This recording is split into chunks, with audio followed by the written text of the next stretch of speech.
Today, we are going to dive even deeper into the world of being an artist, a creative, and somehow that means that you're a business owner in today's world. Today's guest is Maddie McGuire, a certified life coach. And honestly, Maddie, I don't know if I'm supposed to say these letters or spell it out, a SAG-AFTRA performer. You were so good. SAG-AFTRA. Yeah, that's how we say Okay, it. beautiful. And the host of the Get Messy with Maddie podcast, which I recently recorded an episode with you. So I'm so excited to have you on Becoming Obsessed. Get Messy with Maddie is for the creatives, artists, and entrepreneurs who are boldly carving their path and saying F it to the rule book. And they're not afraid to get a little messy along the way, which honestly sounds familiar. Maddie has spent over a decade in the entertainment industry.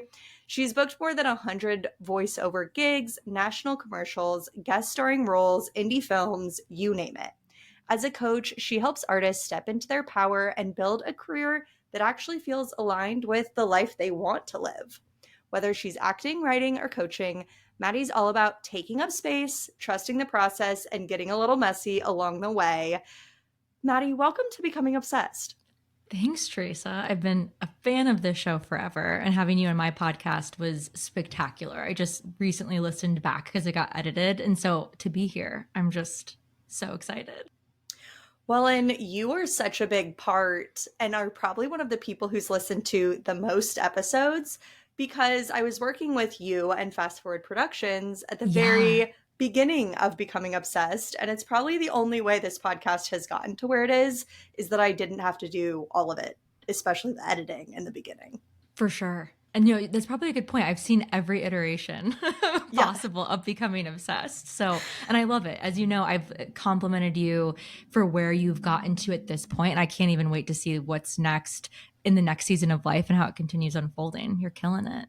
Well, thank you.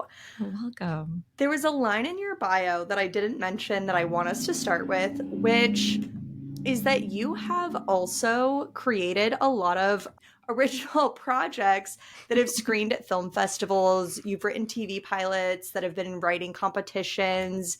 You're not just creative and an actor and voiceover actor for work, but you also are really creative in your other pursuits or the more entrepreneurial side of it. I want to know Sure. more about these projects.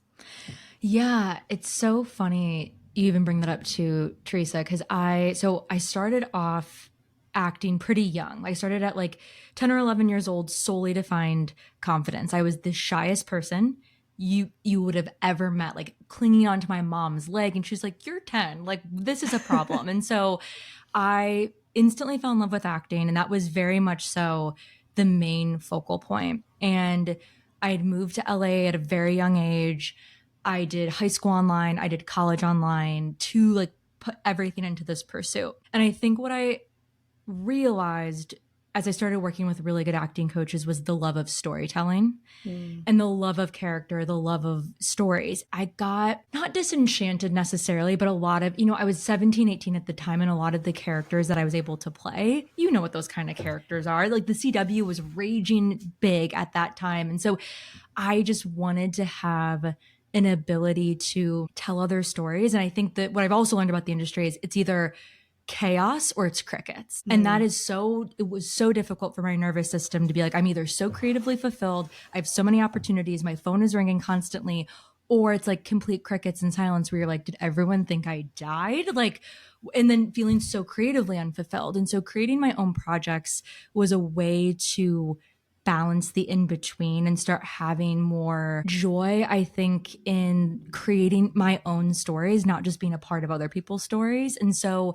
what that looked like was I started going to a couple different writing classes specifically for TV, but that can kind of blend into screenplays and short films. And I met this fabulous woman who's still one of my best friends named Corinne, and her and I got like a loan from my parents to buy like $5,000 worth of camera equipment, and we just started making shit all the time. So I made a couple of my own short films that she helped with. We made a bunch of our short films together. And it's so crazy too, Teresa, because I feel like when you're just doing it for the love of it and you're not thinking through everything, sometimes you end up kind of creating magic. And so one of my first short films I made for $500, which is like Yeah. I mean, that was a long time ago, but like crazy. And it got into this film festival called Holly Shorts Film Festival, which is like a big film festival at the Dolby Theater. And it's one of like the qualifying Oscar film festivals for short films. So this was a long time ago, but I was so young and everyone was just having so much fun. It was one of the best filming experiences. And it got into multiple other film festivals too. I just wasn't afraid to take a risk. I was like, we're going to write this, film this. I'm going to ask all my amazing, talented actor friends to work for free, which they did. I found crew people online that I never knew, and we just all showed up together. And then I was submitting it to film festivals like Holly Shorts, which looking back, I'm like, holy shit, thank God I didn't even realize. I'm like, that's a little ballsy, but like, okay. And then it got in. That kind of started Corinne and I on a path of, we created so many short films that got into different film festivals. We used to create actors reels where actors, that was the, if you weren't booking work, you didn't have anything to show for the fact that you could act. And back then, this is like getting into the nitty gritty of the industry. We have these things called self tapes where you could essentially like have a backdrop at home, film it with your friend, and like be like, that's my real scene. Back then, that wasn't cool. People were like, oh God, you're so green. But it's like, how am I supposed to show you that I could act if I haven't booked anything? This is the option I have. This is the option I have. And so we would sit down with these different actors and like go through this entire branding process that we created. And we would design scenes that looked like they were out of this TV show or this movie where they got to play this character that's perfect for them and showcase their skill set. And her and I were just talking yesterday and we watched a few of them together and we were dying. So we're like, these are pretty fucking good. And we were so like young in our early 20s and a lot of people had a lot of success with them. So we've done docu shorts together. We were writing partners for a long time. I've written on my own. And so I think that it was a way for me to find my own voice and my own, I guess, just like to have some ownership. I feel like that's the one thing with the entertainment industry. It could so often feel like I'm waiting for the phone to ring, and if it's not ringing, what am I doing here? Do I have a place to be here? And I think through creating my own work, it gave me that place to be there. And that's never gone away. Even now, I was just telling my husband, I'm like, I feel creatively stifled. And I signed up for a writing class with my old teacher to be like, okay, let's go back to the basics of like what we know. I love hearing all of this because one of the reasons I ever created Becoming Obsessed is to just encourage people to take more ownership of their lives. And all I know of the entertainment industry comes from media or other movies or whatever, right? Of being an actor that's like not making it, that's not getting roles, that's, maybe aren't making an income because of that. And I think that that's a familiar concept to those of us that are not in the industry. And so I love that, like, that's the same in kind of like entrepreneurship or getting a promotion at a job. So many people just wait for it to happen to them, wait for the big break. And I love that you're like, yes, I'm doing this work, but also I'm actively creating, I'm actively playing and experimenting and submitting this to stuff that I feel I have no business submitting it to because that's just what I did. And not losing that, right? Like you said, yeah, we go through phases where, okay, call it writer's block, call it being a little bit like not feeling creative. And you're like, so let's just go to a writing class. And so what if it's miserable because I can't think of anything to write? By the end of it, I'll have written things, whether I like it or not. And it doesn't matter. It's just the process. That's, I think, the thing too, Teresa, being in the industry long enough and being an entrepreneur and trying so many different things is I know this feeling well enough to be like, okay, it sucks for a moment. And I need accountability. Give me a place to show up. Give me an assignment. I can't not do it. But like left to my own devices, I can get lost in the sauce of like, whatever's happening up here, just like the mess of my own mind. And so, yeah, I was like, I love this writing teacher. Haven't been with her in a while. One of her classes is called Idea Lab. And I was like, that's exactly what I need right now, as a place to be like, and she said, it's like, we kind of make a mess together. And through that comes all of these ideas that you didn't even know existed within inside of you. So I know myself well enough to be like, if this is what I want and what I feel like I'm craving and needing, how can I give myself the best opportunity to actually follow through? And for me, it's like a date homework, a place to show up, I will do it. I will feel bad if I don't. That's almost how I've made this podcast even happen, is I'm like, please, here is a link. You schedule it on my calendar and I will be there, and I will Yep. spend 20 minutes before the episode making sure I know what we're talking about. And it's like, otherwise I won't show up and get it done. And like you said, knowing that about yourself and not feeling guilty or not shutting yourself into, well, I should be able to manage this on my own. Who cares? Like, okay, Yeah. maybe, but maybe not. And who freaking cares? It literally doesn't matter. Go do what And works for you.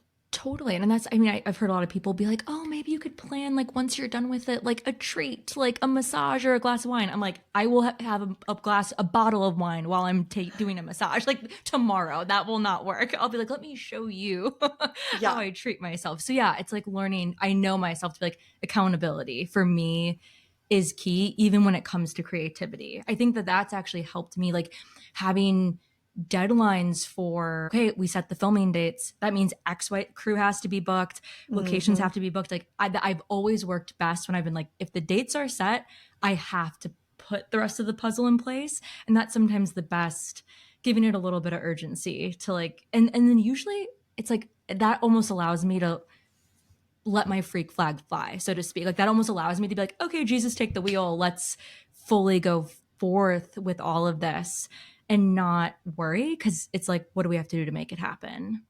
Yeah. There's that pressure of like, well, now it's not an option of doing it or not doing it. It's just an option of how we're going to do it. And we've Yeah. got to roll. You said something earlier, and I keep having this thought and then losing it. Like, literally, I just remembered it and then lost it again. I'm like, okay, what day is it? What's going on? When we were recording our podcast, the same thing was happening. So I was like so into everything you were saying. I was like, I want to remember this. It's gone. It's back. No, it's gone. Yeah, no, for real. Okay, so you were talking and thinking about almost creating projects for the sake of them. And this Mm-hmm. is something that I want to surround myself with, people who are creating for the sake of it, not for a certain outcome, not for money, not for whatever, because I really think that we lose the idea that a lot of artists that we know their names of weren't famous while they were alive. They created and nothing ever came of it. And I'm Yeah. on this new kick where I want to just be like a philosopher and think for the sake of thinking without it affecting people who are alive while I'm alive. One of my guests, Trudy LeBron, her episode has not come out yet. Maybe by the time this airs, it will be. I don't know the timeline. And she said something that at a conference I saw her speak at that has stuck with me, which is, you can't go into depth when you're trying to sell something. I And that's love really what I that. was trying to get to this whole time of like, Yeah. you said something and it's like, yeah, you can't like get really creative when you're trying to monetize it or sell it or make it into a business. There's a level of depth, of thought leadership, of creativity, like you said, that comes out of nowhere. You don't even know it's in you, but given space, it kind of comes out. It appears. You go into that depth because it's just for the sake of it. It's not, okay, how do I communicate that to people? And Rick Rubin is one of those people too, who like in his book and podcast talks about this. When people are like, oh, how do you monetize? You know, he's a producer. He's like, how do you monetize songs? Or like, how do you know it's going to be a hit? He's like, I don't deal with any of that. I create. And I'm like, okay, Yeah. what a privileged little thing to, like, the way he put it. I'm like, must Totally. be nice. Yeah. But it's like he gets to create for like his taste and what he feels, and then like hands it to a marketing team. And it's like, so often Totally. we don't, as artists or creatives or business owners, give ourselves space to go into depth before, okay, what's the offer? How do I make money? How do I make a living off of this? Yeah, I love all of that so much, Teresa. My brain's going in two directions. One of them is a lot of my friends that are in the entertainment industry. Either we've all been kind of in the trenches and in the hustle for 10 plus years. And so we know, like, we know the game, we've been in the game. And I think a decade is like, this is the craziest part about this industry, similar to entrepreneurship, is it's one of the only things I feel like the amount of work you put in does not equate any results. Where my mom's a dentist and I was like, you know, yes, it was super, super hard for her to go to dental school, but she's like, I followed the path. Like, as long as I stayed on the path well enough to pass the shit and do it, like, I was going to get a job somewhere, or I was going to open my own practice, where I think entrepreneurship and the entertainment industry, like that's not the case. Like there have been people where I'm like, you are the best one in this class, but you don't have the right representation to help market you or whatever. And then you're not creating your own work. And so I've seen a lot of my friends who are in, let's say, like the early to mid 30s, have been doing this for a long time, have seen like varied levels of success, but not enough to where they feel validated by any of it. And they're in this almost like a cage where it's kind of like, someone show me a sign. Industry gods, show me a sign. And so they've so much pressure on every single decision that they're making. And I get it, because it's like, it's your passion and your livelihood, like all mixed together. And so I've just seen a lot of them be in that moment where it's just like everything feels like it's so much pressure of every audition means something. Did I get a call back? Did I not get a call back? Am I booking it? So does that mean, am I making, like, it's just so much pressure. And ego kind of comes up too, because you're like, I've been doing this for 10, 15 fucking years. Like, how are certain things not clicking when I know I'm good, and whatever the case may be. And so to that, my husband on the flip end is an entrepreneur, serial entrepreneur, and he's a little bit older than me. He's like almost 40, and he's very creative. Like I actually think way more naturally creative than I am with photography and music. And he's made multiple documentaries. Like the way he sees things visually is so cool, where for me it's more words, him it's more like how he sees things. But he's in a very money focused mindset right now. Him and I have had many conversations, because like, I love money, I love making money. That does not work for me. To what you're saying with the creativity, that literally makes me feel like I'm being suffocated. Like if I have to go sit down and write a script and be like, this has to get into a screenwriting festival, this has to be a film that, you know, goes on to, and I've seen friends who like had this awesome film, did it for love, and then it didn't get into any film festival. And some of them haven't made something since. Yeah. You know what I mean? And they're kind of, now they're in that, I'm waiting for the phone to ring. So I think that that's something I've learned so much more recently about myself. Is that, and that's why I signed up for this Idea Lab class. I signed up for this other thing. Even I'm starting a Substack, and it's just because I don't want the pressure of when I sit down at a blank page to be like, this has to be the best thing I've ever written. It has to change someone's life, and someone needs to discover me from this thing. Like I think we have that when we start, especially going into entrepreneurship. It feels like everything we do or put out needs to be so meaningful. And I feel like that's been something that has been so restrictive for me personally, that's like, I'm actively trying to combat that, knowing that like the flow I was in before, especially when I was younger, like I didn't fucking even think about it. I was like, oh, now I'm supposed to submit to film festivals? Great. That sounds okay. I'm going to sign up for this thing and meet this person, and she's got a writing festival. Like, cool, I'll submit. Oh my God, I'm a semi-finalist. Oh my, that was not the point of when I sat down to do it. And so I'm creating, this is the F around and find out phase that I'm in. I'm like trying to recreate more like unapologeticness in how I approach my art. And you would appreciate this, I think. Looking at kind of like daily routines. There's so much chaos in my schedule with voiceover, because sometimes it's like, you're booked tomorrow. And I'm like, I already had a full day tomorrow, but like, no problem. I'll change everything. And like, yes, I'll be there. Or like, can you work in 15 minutes? And you're like, that's a new thing that's been happening. It's never used to be that chaotic. But again, it's either that chaos or crickets. And so what I was doing before was I was taking all my responsibilities for everybody else and doing them first. And then by the time I got to my shit, my brain was so not primed and ready to be creative. And if anything, then I started getting into how can I make the most of my time, which I think sometimes can get a little sticky with like, how can I make money? How can I make something to make money? And it gets back to this idea that our worth is tied to our productivity. Yes. Which is like the biggest fallacy of, and I don't even want to say fallacy, because in some ways it is actually how culture and society like perceives us, is like our worth is by our productivity, but it's not actually going to make you happy. It's not going to make you money. It's going to keep you stuck on this hamster wheel, but it's so hard to shake. So hard. And I think it's like having conversations like this. It's why I've always loved whenever we've gotten to share space, because I leave those conversations being like, fuck yeah, like shake the shit up, like, and not feeling so confined to these like cages that we make for ourselves. Obviously, we're getting the messaging from society, from culture. It's not like just our own brains that are doing this to ourselves. But I was like, okay, this has to change. Like I need to start my day with me, my own creativity, 1 hour every single day. And I wake up early. So I'm like, I have no excuse. I like can go to my workout class, do my little morning routine, and then have that time. I've been doing it for 2 weeks now. Holy shit. I It's love. insane how different I feel because I'm starting the thing for me in creativity. I'm like, doesn't matter what I pick today. It could be Yeah. writing a script. It could be free writing. It could be working on my podcast. It doesn't matter. And it's so funny because the rest of the day, I feel like I'm able to tap into that freedom a little bit more in all my decision making. And I feel like I used to kind of sometimes when I would start the day for everybody else and then be so tired by the time it's like me time. And now I'm like, great, I have 2 hours. Now I feel guilty that I don't even know what to do with these 2 hours. I'm going to do all these like menial admin tasks that are bullshit and like I don't need to be doing right now just to feel productive. Yep. Yep. I learned so much from having this podcast and speaking to somebody. Cheryl Garrett was one of my guests, and she said something that has rewired my brain. She said that I know I need a break when I start doing busy work.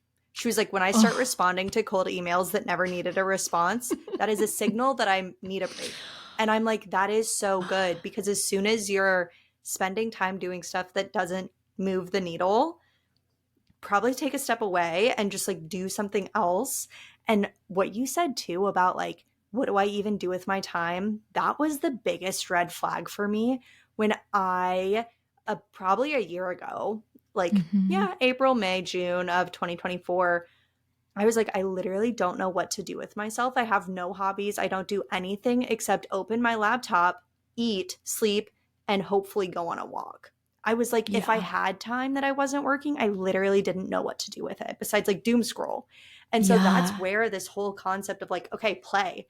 Like I just finished a 2,000 piece puzzle. That is what I've been doing Hell in my yes, free you time. did. Yes. And it like took like weeks. It took like a month or more. Yeah. And now I'm like, I really want to get canvas and just like paint, like just put something on canvas. Like who cares? Like, okay, I'm good, I'm bad. Who cares? It's literally for nothing other than to like do it, because the little voice in my head is like, what if we started doing that and just creating this time where it doesn't matter what we do in it, we're doing something for ourselves, that like the little voice in your head is like, what if I worked on this? What if I tried this? Instead of, okay, I'll send some more emails, I'll be more productive, I'll make more money. Because if there's one thing I know, hard work does not equate to money.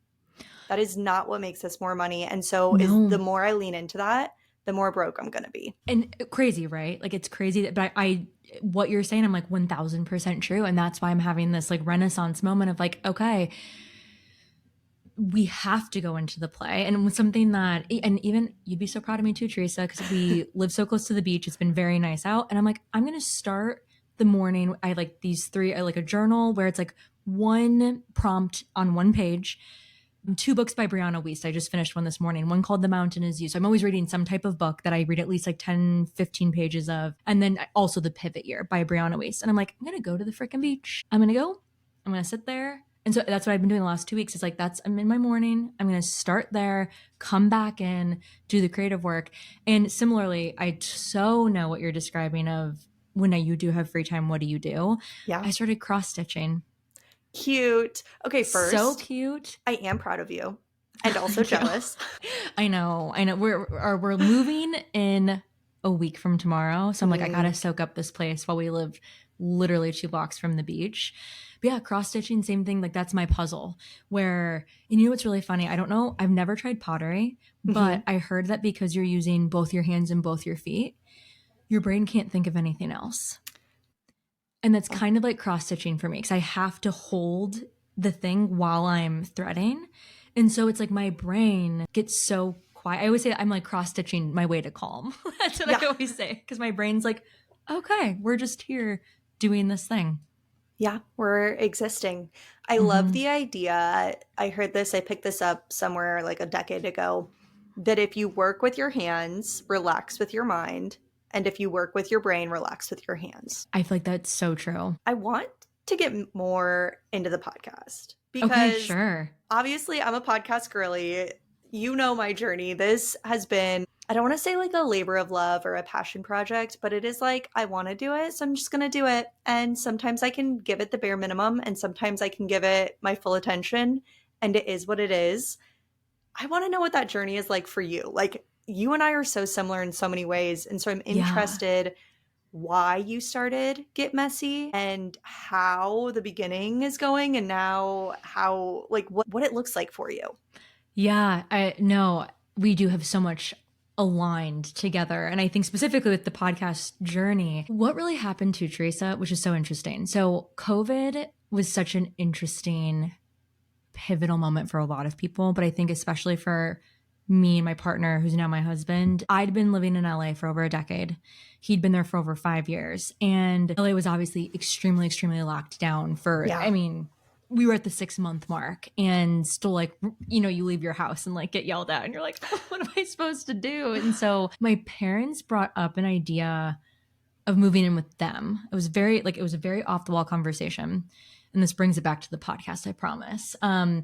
And my husband and I ended up moving to where his mom lives, which is Virginia Beach, which I'd only been once to before for a wedding. And I think I always say if you want to be productive or shake shit up, get uncomfortable. And moving across the country from a place I never thought I was going to leave LA. So the whole thing was the right decision, but it was a shock to my system. And it was the first time that I was not in a creative community my whole life. And I don't think I realized there was positives to it. I started my life coaching program that I did. I met some of my best friends that I'll have the rest of my life. They were at our wedding through that program. We've gone on trips together. I mean, I've started my business, which was it was the place I needed to put all my energy at that time while I was still doing voiceover. The voiceover industry changed because we used to do everything in person. Now everything's done from home. So every audition, every session, all from home. So it was this moment where I had a really difficult voiceover year. 2022 was the first year. How it works in our union is you have to make a certain amount of money to get your health insurance.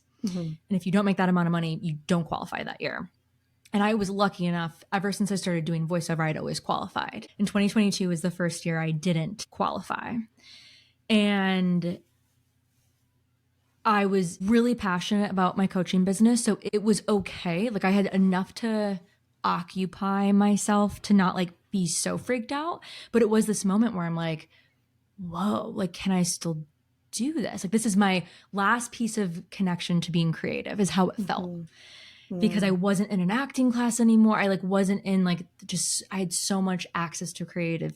If I was bored, I'd go to a stand-up show for $5 and it'd be like the best stand-up comedians ever. Like there was just so much access in LA to creativity. And I started working with this new coach for voiceover.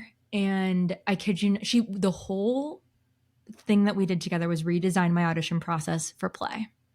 And I kid you not, a month later, I booked the biggest campaign of my entire career. And I'm still on that campaign 2.5 years later. So what followed was 2023 and 2024 were the biggest income years I've ever had as a voiceover artist. I'd never worked. I learned so much about working at a higher level. Again, like very chaotic of like, we're doing 22 scripts today and you haven't seen them yet, but the session started and you're like, okay, cool. Fabulous. Like just learning to really trust myself and learning to play even within a professional session. My husband's mom had a lot of health issues. So it was kind of a blessing in disguise. We came back. So it was balancing being a caretaker for the first time, being in a new city, not having success to having a lot of success. And after our wedding, it's kind of like, I think that became my creative project for a little bit. So it was like, that was the one thing I had a hold on.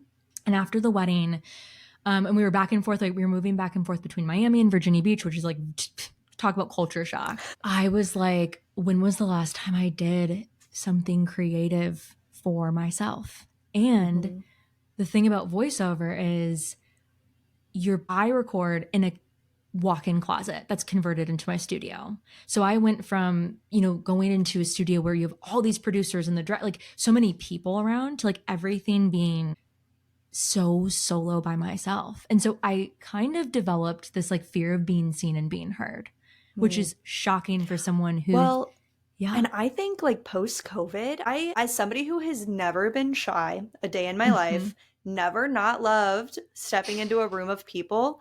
Post COVID, I realized that I had a learning curve to socialize myself. That's a real thing. 1000%. Well, and that I think before, like during COVID, I was posting and it was all through my coaching business, but I was like, that's a different type of creativity. Like it tapped it a little bit, but it wasn't.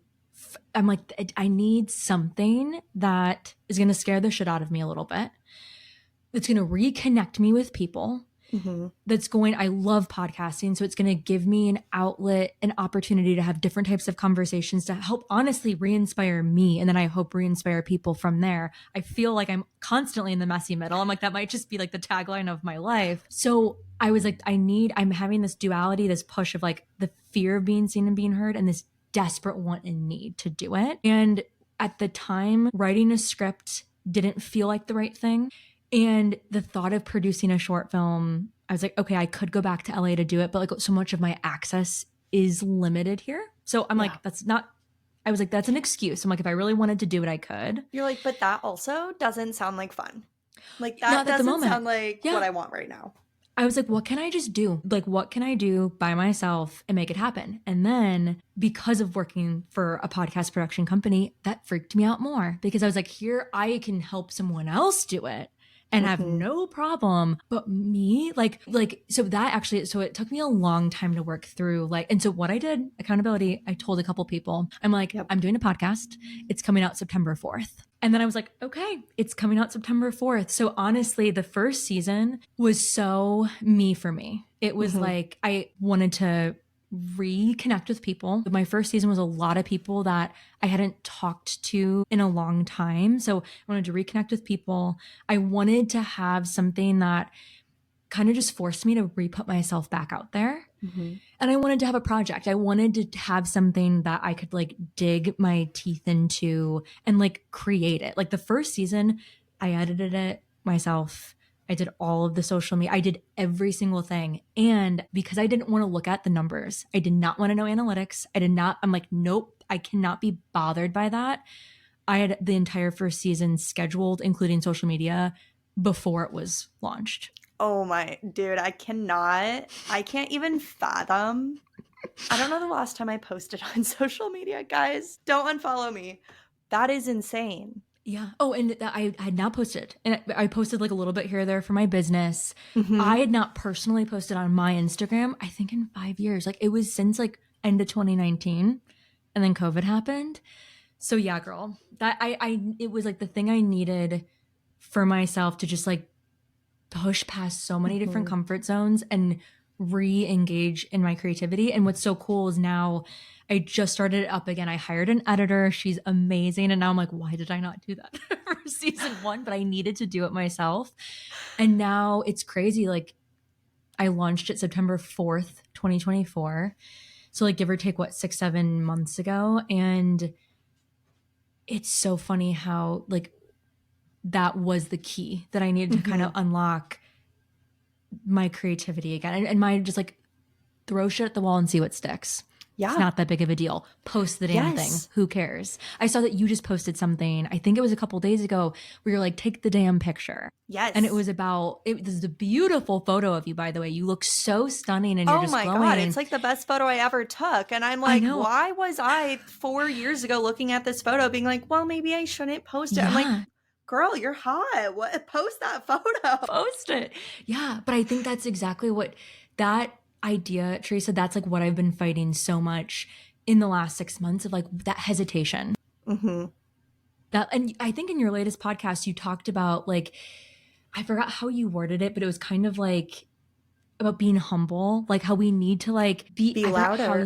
Be louder and like not be so fucking humble. Like it's just because we're being louder does not mean we're thinking we're like the hottest shit and our stuff is better than anybody. Like, but yeah, like being louder. So that's what I've been battling is like that hesitation that developed a lot during COVID. Yeah. Well, I'm big on reframing. And so even as you're saying that and talking about hesitation, you already like have been doing it. You know what I mean? Like whatever time you hesitated for is fine because now looking back, you're like, that was such a small moment where you were like figuring it out, where it's like, I don't even want to be like, oh, I was hesitating or I was stuck. It's like, No, you were processing Yeah. and like working through it so it could happen. Like it could never happen before it Totally. was going to. And so I just love that it's like we feel like these moments in time are so long when we're in them. And then you look back and I'm like, I've been doing this for 2 years. I just got the email this week that my IP has gone through. So I officially own Oh my the name gosh. Becoming Obsessed. Hell yes, you do. I And like love that is love literally it. something I started 2 years ago in like Yeah. April 2023. Holy shit, And Teresa. it's funny, like when you were talking about accountability, that is exactly why I hired Fast Forward Productions in the Mm-hmm. beginning. I was like, literally got one recommendation, didn't look into anything or anyone. And I was just like, hello, please, can I work with you so that this thing Yeah. actually gets off the ground? Yeah. No, and honestly, Teresa, I think so many of the people that come to us, and I've gotten to see so many people of all different walks of life, all different business owners wanting to impact people in a different way with their podcasts. And I think that's a huge piece of it. That's a Mm-hmm. huge, and I've also, I think coming back to, I know I've said it a couple times now, this one person I'm thinking of in particular, they've got like a massive brand and they post on social media all the time and they're killing it. But for whatever reason, there was something about the podcast that freaked them out and they Yeah. needed that support, that empowerment, that like someone to be like, it's coming out next Tuesday. Like, Yep. Like, it's done. It's great. Like, it's scheduled. Like, and to have that support to mm-hmm. just like do it. Well, and I'm gonna totally rat on myself that when I was working with you guys on the podcast, I never listened to an episode. Like I would have them and then you guys would like I would like kind of maybe like remember to listen to it or like look at the show notes or Yeah. description, but it's that same thing. I was like, I literally don't know if this is good or bad and I don't need to know if it's good or bad. It's not meant to be good or bad. It's meant to happen and continue to go out there and like build the confidence, build the skill set. Like I'm not saying I'm good at podcasting yet, but it's not for this year. Like this podcast is for 2030 when I'm Yeah. Alex Cooper and being like, hi guys, I have a full studio. I fly guests in and we like do the same thing we've been doing, but it looks more professional. What I love about that, Teresa, though, is I feel like that's sometimes the missing piece. I hate this word. I've been saying it so much lately. It's been coming up like permission, like the permission. Oh, to I be love like, that word. I love it. We need to give ourselves permission. We do not sign our own damn permission slip. My friend Corinne, the one I was talking about earlier, who we used to write together, she just started her own podcast. And this one guest she was interviewing, Corinne was like, oh, how did you give yourself like the permission to do XYZ? And the guest is like, what do you mean? And she's like, well, like that's really ballsy. That's really bold. And she's like, permission from who? Like my mom, society, God, like who's the permission from? And I'm like, holy shit, that's like such an interesting point. Like she'd always signed her own permission slip. And so many of us, I think it's beautiful, especially for a woman to have that and be able to do that for themselves. I think it's something that I've been able to do for myself in a lot of ways, not in every category of life, not in every decision. Totally. There's one time in particular that it's like I couldn't make a decision myself and I literally called my mom crying. Long story, let's just get into it. But I was in Peru, and basically the way the story goes is I got out of a 5.5-year relationship. It had been like the hardest 4 to 6 months of my life. It was like miserable. And then it's like a Sunday night, I get an email being like, can you chaperone college kids in Peru on Friday? And I'm like, in 4 days, I'm like, first off, I'm very emotional right now. I'm very broken right now. What level are we talking about? Like, do people speak English? Because I'm like already on the fritz. Like, what is the deal? And I was assured that people spoke English and it was going to be easy. It was in fact not. It was in fact so difficult. One of the students never made it into the country. They got stopped at immigration.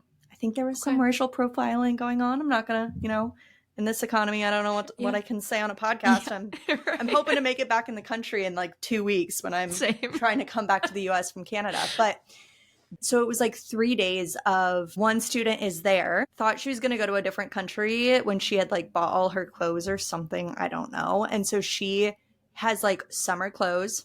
It's winter in Lima. And so she doesn't have the right clothes. She has no like access to money because she like didn't get it figured out. It was just like crazy how much these kids did not figure out.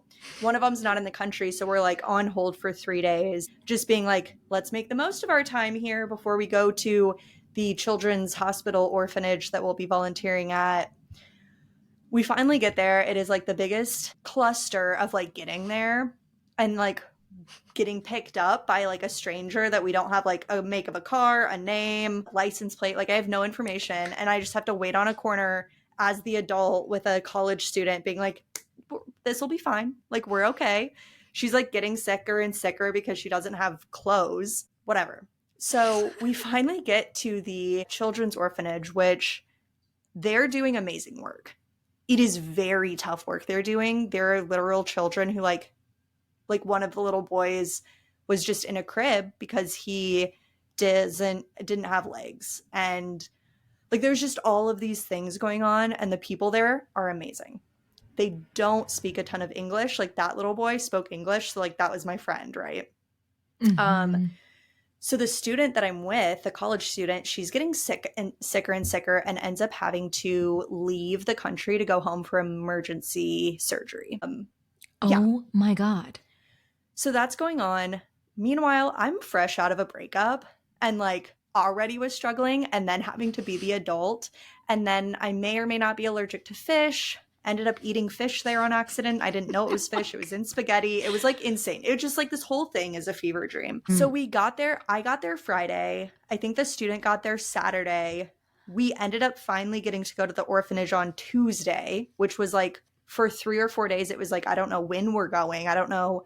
And then it was like, okay, you're getting picked up at 11 a.m. And I'm like, okay, but we can't be where the guy was supposed to pick us up because we had to check out of the Airbnb. I'm telling this story in the most chaotic way because the story makes me feel so chaotic.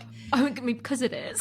Yeah, it so is. But moral of the story is I had fish that I may or may not be allergic to, spent the whole night sick, throwing up. Where we were staying was like the rooftop, and so you had to walk like outside on the roof to get to our room. And so I had to like walk outside on the roof to get to like the bathroom. Was sick all night. At like 4 a.m., the student is like trying to get a flight home. And so I like somehow like help her figure out her flight. The people that were organizing this whole thing like were not helpful at all. So I help her get a flight. She's like, I'm terrified to go to the airport alone. So I'm like, okay, I will take the hour-long drive with you. And I called my mom crying and I was like, I need you to give me permission to leave this children's orphanage because like I signed up to help these students. They signed up for a volunteer trip. I didn't sign up for a volunteer trip. I was like, I feel like I should stay here and like be with these kids in this orphanage, but I am unwell. And my mom was like, you did what you needed to do. Like, go. And I needed that permission. And it was like, I almost felt like I was sick all night because I was not allowing myself to listen to what I needed in service of what I should do or what on paper made sense. And then I spent a week in Peru by myself once the student like got back to the US. I just had another week until my flight, and I went to Machu Picchu and had the actual like top 3 day of my life. It was so gorgeous. You deserved it after that. Oh my gosh. And that was like the divine moment of, it was a place I had wanted to come for so long. And it was this moment in time of do what you should on paper, or do what you're called to do what your intuition is leading you to do. Like you can't help others. You have to put your own mask on first. Yeah. And I needed that permission. Like so many things I've given myself permission for, but letting other people down, sometimes you just need somebody else to say it's okay. That story, I am literally in shock. Like my stomach like hurts thinking about just like the specificities of what was happening in the chaos of that story. Oh my gosh. And I think in a very limited way, Teresa, I think that not that I was working for an orphanage, but when my husband's mom started having different health issues. And when I would say different health issues, I mean, it was like, she's had 4 surgeries in 4 years. 2 of them like were the knee replacements were planned, but like broke her hip, had an ablation on her heart. We were in and out of the emergency room, and he was traveling a lot. So it was like me and her. And I had met her before. I knew her. We were close, but there were moments where I called my parents crying just to be like, it was like when I was in it, I was fine. But then all of a sudden I was like, holy shit, I feel like if I drop the ball, if I'm not like the perfect fucking caregiver, because like they're the ones going through it, like I'm just here trying to like support and like That not let part. shit go to the bed. But yeah, it was like I needed the same thing from my parents to be like, no, no, no, this is hard. Like what you're going through is what like we're going through with our parents, and we're Mm-hmm. 30 years older than you. And And so it's somebody that you like, I mean, your parent versus, parent-in-law that you didn't have that relationship with yet. totally. That's so much to take on. And I relate so much to the idea that you don't want to be another problem. Like, I'm not the one Right. going through it. I'm supporting you going through it. Therefore, I'm going to keep my problems to myself Mm-hmm. so that I'm not putting it on you. 1000%. And that's Yeah, a hard place to be. But I think this is such a good reminder for me and you and everybody listening that, like, your life is your life. Like, you are the main mm-hmm. character of your life, and everything that is going on around you affects you. And you get to choose how you Totally. react, but we can't pretend, and we need to give ourself permission that it's okay to feel it and experience it and need to take a break and need to take care of ourselves, not at the expense of others, but not at the expense of ourselves.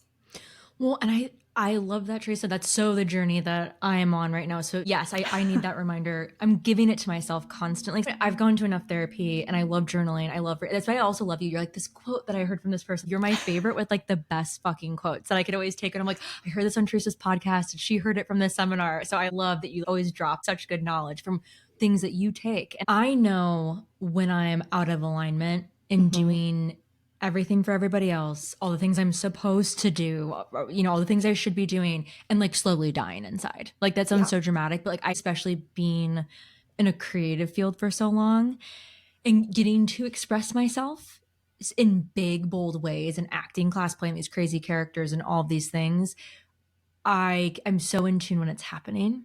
Mm-hmm. And sometimes it's so, I know I need to stop the train.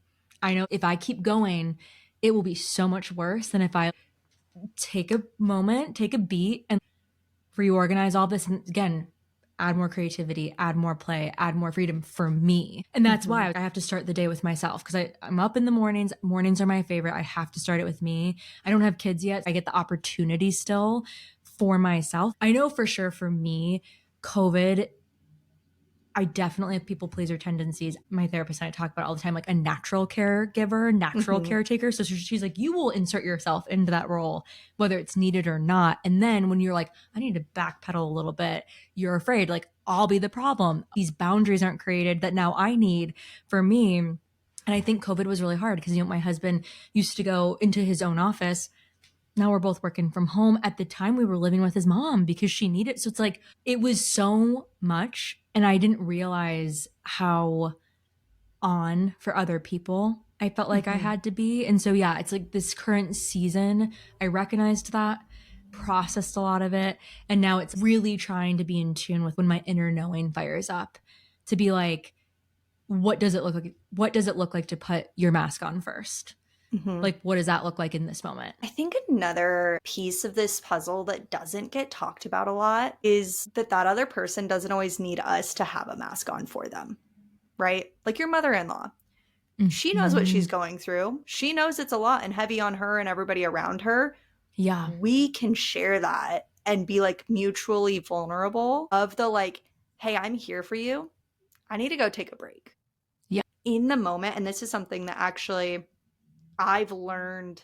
I'm like, hi, mom, I know you're listening. I've learned through conversations with my mom where I do this, and I'm like, I'm going to not go to my family about my issues because I don't want to be another problem, a burden, something Mm-hmm. they need to worry about. Until all of a sudden I snap, and it's like now I've made it seem like even bigger of an issue for my mom. Totally. But I'm not responsible for her emotions, and she doesn't Yeah. need me to be responsible for her emotions. And so I don't need to hold it all in. Yeah.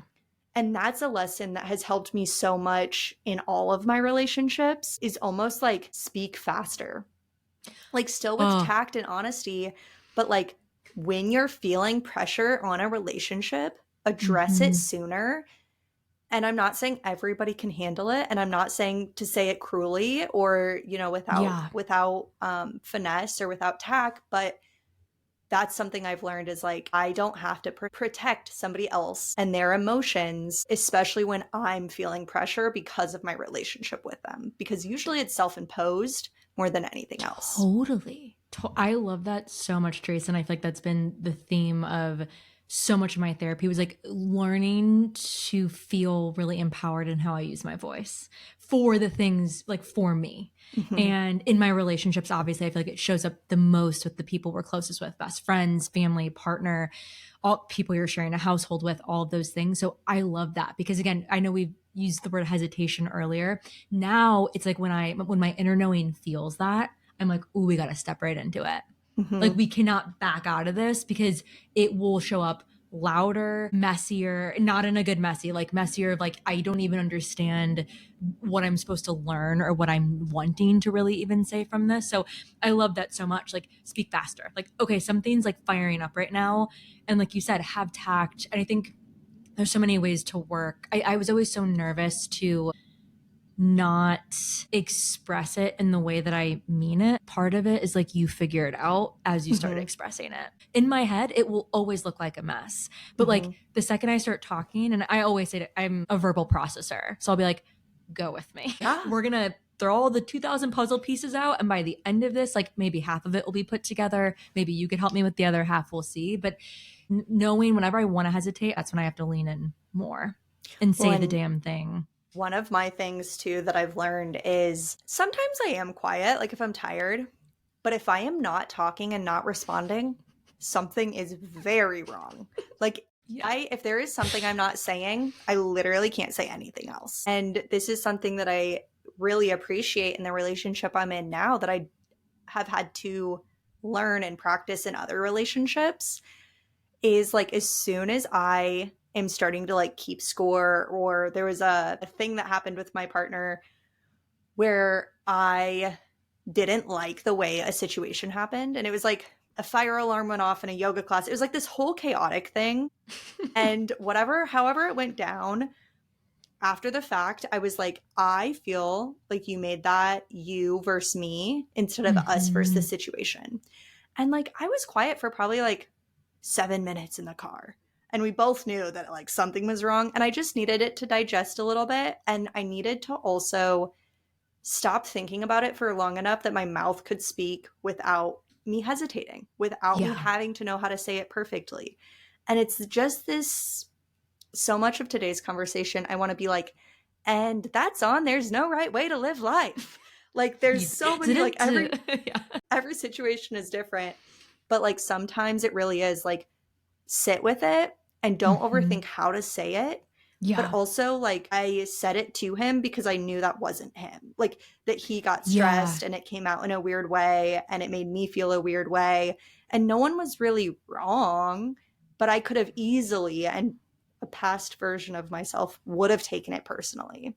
And instead I'm just like, Totally. dude, I feel bad. Like that made me feel bad. And he's like, no, no, no, I love you. Like Yeah. and it was like over in 30 But seconds. that's so beautiful, Teresa. Well, there's two things. One, it's like the difference between reacting versus responding. You in that situation executed responding rather than just reacting to what had happened and occurred. And so even if you don't know exactly what to say or how to say it, it's like giving yourself that moment to like realign with yourself and kind of like reground however the words come out. If you're responding, everybody can feel them together just better for the moment. Mm-hmm. And also, what a great thing for you guys as a relationship. I've been talking to one of my friends. She also recently got married, and we were talking about like criticism versus feedback. Mm-hmm. When someone's like criticizing how you do something, the way you said things, the way a situation happened, versus saying like I feel this way and like kind of having more of like a feedback about like what happened and it felt like you versus me, but not like as a team. Like I think that's so beautiful. You didn't take it personally, which is great. That's like a sign of your own strength, but like that you guys can offer that space for like feedback Mm-hmm. and something without feeling like you're attacking each other or criticizing what had happened and how someone responded.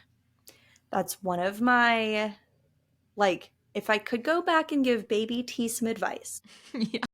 right? It's like, yeah, have these conversations because one, it shows you if you should be with that person.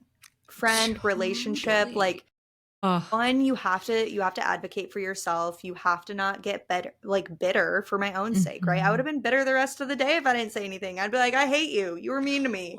And then But it that like wasn't even expands. exactly. And I am a bitter bitch, okay?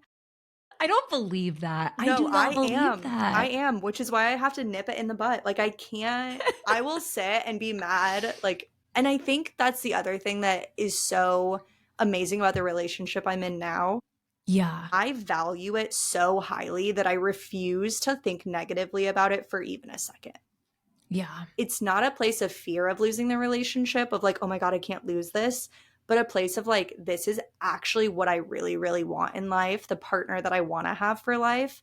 I'm not going to sit here and be bitter about a little dumb thing and Yeah. risk forgetting how lucky I am and forgetting how beautiful this is and like how much time I spent hoping for a situation like what I have now.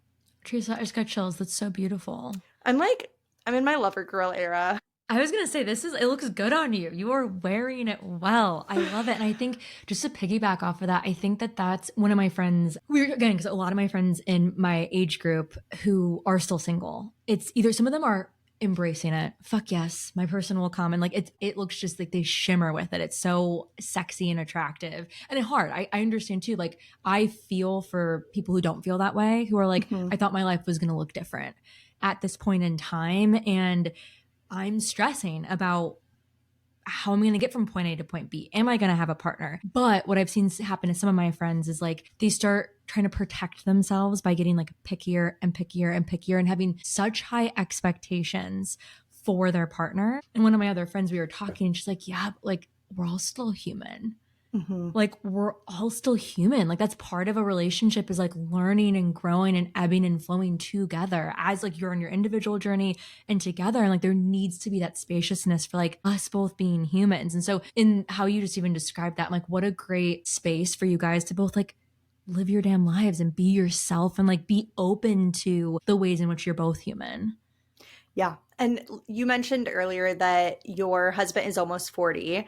I don't Yes. know if it just comes with age too, but my partner, he's 8 years older than I am. And so, Mine's 7. So I'm right there with you. yes. Okay. So it is, there's like this other level too where I do feel like he has gone through his own shit and matured Yeah, in a way that like we can come to this as our own people. But we also, totally. at this point, like, we know what we want and don't want. And I, it's funny because it was right when I was like, I'm done dating. Like, I'm so happy by myself. You have to compete with me for like my time. You know what I I mean? love That that. he ended Yeah. up coming Yeah. along. And Of again, course. Of there's like course. no right answer. But I feel like I want to like hit stop, make a part two, talk for another like 3 hours because I keep looking at the time and being like, I didn't I'm even not going to stop. I didn't even look cuz I no, I could talk to you literally if we had like weekly if I was in I'm Nebraska, I'm like, do like we we would make our be own podcast? Like, do we start a third part 2 podcast? done, maybe watch. That's like the last thing either one of us needs and we're like, but we need it. We have to have this We could do it like done. once a month or like get together Yeah, once a there you quarter and go. record 12 Yeah. episodes. So down. Girl, you speaking my language. I'm literally going to cut off the thought that I had. So, everybody, you're going to be mad at me, and that's fine. Because I want to ask you my final round of questions. Yeah. And one of them, this is like a pre question that Okay. I like don't ask people because I feel like it's such a weird and kind of annoying question to ask. But because we're similar in ways, I feel like I can ask you. Yeah. When you look back on your life, say you're like 90, looking back on your life, what is like a good life to you? What's going to make you happy about like in my 20s, in my 30s, like this is how I showed up? Like what is that for you? Oh, that's such a good question, Teresa. And I think it's changed. My grandpa just died at an 86. He lived such a great life. And so it was interesting getting to reflect back on his life and see the conversations that we all had at like his celebration of life. And my brother gave the eulogy and just thinking about how my mom was processing it and me. And so it's so funny because it's made me think about my own mortality a Mhm. lot in a positive way to be like, okay, I just saw this quote recently of like, instead of focusing on resume building, focus on like your legacy. Like, what do you, when you are 90, what do you want people to say about you? What do you want your life to look like? And I think that it's so much simpler than it would have been if you asked me this question at 22, a decade ago. I really, really want to be able to look back and be like, I just fucking went for it. Like, I just went full steam ahead, guns a-blazing for the things that I wanted to do, unabashedly, unapologetically. For so long, being an actor was tied so strictly to my identity. And I think that I am an actor, but I'm so many other things. And that unraveling and untangling that kind of happened in my late 20s and it's still happening now is allowing me to have more permission to be like, what are all of the other things? I could really be unstoppable and I get to choose, always my choice. And so I think not even that it's a specific thing, but like to be able to look back and be like, every damn thing that I wanted to try, that I wanted to do, that I wanted to go after, I did. I was in the game. I was vulnerable about it. I like showed up as my full self. I was constantly working. I was always learning something. I was constantly trying to be the best person I could be in that season of life. Also, it's really important to me to support the people around me too. How I feel about that. I want to be a conduit to help empower the people in my life to do the same thing. So that's like those two things. Give myself the gift that I want to also give other people, which is a safe space to be like, you fucking got this. You could do this, whatever it is. I love that. I feel that from you so much too of I have this phrase that I've like picked up in the last few weeks of like just not taking it so serious. Like not putting, and this is what I've gotten from you this whole episode too, is not writing everything on this one audition or this one project or this one episode and being like, no, we can just go for it. And then we'll go for the next thing or we'll go for it again. And it's like a series of a little thing. Like it's a series of a lot of things instead of, okay, this one thing is what matters. It's like, no. The act of going for it, the process, the journey, the exploration of it. Yes, that's exactly it. Like being able to have the permission to explore. Not to take us on another tangent, but when you're in your early 20s or late teens going to be an actor, you get told all of this shit to be like, you can't have a plan B. It's plan A or nothing, baby. If you do have a plan B, you don't really love it enough. And I'm like, wow, how shitty and how restrictive of like our own human experience. Now that I've untangled a lot of that, there's so much more exploration and freedom in, just being multifaceted. And I like so many different things. Why limit my life to like this, I don't know, thing that we all kind of got funneled into? And also exactly what you said about not feeling so stressed out about this one thing. They used to always be like, okay, well, once you finally get the agent and you finally book the audition, make sure when you show up for the table read, which is the thing you do like before we start production on a TV episode, let's say, you got to be on your A game. You got to make sure you are like professional, because like people get fired at table reads. How unhelpful is that? You know what I mean? Like, here's the first time you're able to be creative with this other group of actors that you're working with. And usually for TV, you're coming into their home. Like, they're all together and you're like the new kid on the block. How unhelpful. So, like, all of these ideas that like keep us small and stuck. Yeah, I'm with you. I'm really trying to not take it so seriously. Have fun with it. Okay. Play. Yeah, we're going to play. Last series of questions. What is your favorite way to play? My favorite. What are you obsessed with? Oops, I didn't even use my keyword here. When it comes to play, Maddie, what are you obsessed with? That's a good question of what exactly it is. I recently ran my first half marathon. And I saw that. Congratulations. So thank you. That was so fun, Teresa. I love, there's a fitness studio I work out in here. If I go to work out, tell me what to do. No, tell me, throw that ball, do whatever. Tell me what to do. And there's like all the women are great and it's all different ages. It's amazing. And so one of the girls was doing a half marathon, like a group of us in one of the running classes. That was super cool. And that allowed me to have so much play. I've always loved running. But I was like within this structure of trying to train. I trained for a half marathon once and I got injured, so I couldn't do it. It's like a decade ago. It was so fun. And I kind of became obsessed with it all. The marathon was so fun. It's this one called the Shamrock Marathon where there's like beer every half mile and like it was just crazy. It was amazing. So I've become obsessed with running. And yeah, like I've been spending a ton of time outside. Again, as much as I can be near the ocean, I'm like obsessed with like the gifts that it gives me. I feel so small next to it. And that is just the most delicious, delightful feeling. When it comes to entertainment, what you listen to, Yes. watch, see, engage with, what are you obsessed with? Another great question, because I feel like I'm very all over the place with the things I like to watch. Okay. There's a couple shows. I'm a big TV girl. I don't like movies as much as TV. I think it's because I love character development and story. And I feel like in TV, you get to like have more of it. So I just finished a show on Netflix called Pulse. It's kind of like a Miami centered Grey's Anatomy. It was like sexy. It was fun. Ugh, I loved it. I love a good, like delicious Shonda Rhimes-esque type procedural show. I just started a show called Firefly Lane. It's been out for a while. Very cute, great stories. There's a new show out called like Grosse Pointe Garden Society. So, and then this is like, We need to talk about that one. I'm like, we're going to hit stop and then talk for another hour. about that one. No. Yep. Watching that one. This is so bad, Teresa. I never used to watch reality TV besides like Survivor or The Amazing Race, like adventure competition shows. Okay, Survivor's the best show on television, but go on. Absolutely. The best. So I'd be like, nope, Survivor and The Amazing Race. Cause back in the day, I was like, everything else is like taking jobs away from actors. When I was planning my wedding, I was like, I need brain mush. Like I need mush to like get out of this. I started watching Real Housewives and now it's like my cooking show. Mm-hmm. That's my cooking show. And I was like, I'm going to hate this. No, I love it. I love it. It's such garbage. It is trash. It's my cooking show. Yeah, trash TV. I'm finally okay admitting it. We need something. Yeah. We need something. Have you watched Traitors? I love. Okay. As soon as you start talking about Housewives and Survivor, I'm like, all your favorites are on Traitors. It is the worst competition show, but the best entertainment. I don't think I could do it. I don't think I could do Survivor either. You see, when you described Peru, I was like, she could do Survivor. I could do The Amazing Race. Like that would be my jam. I could do that.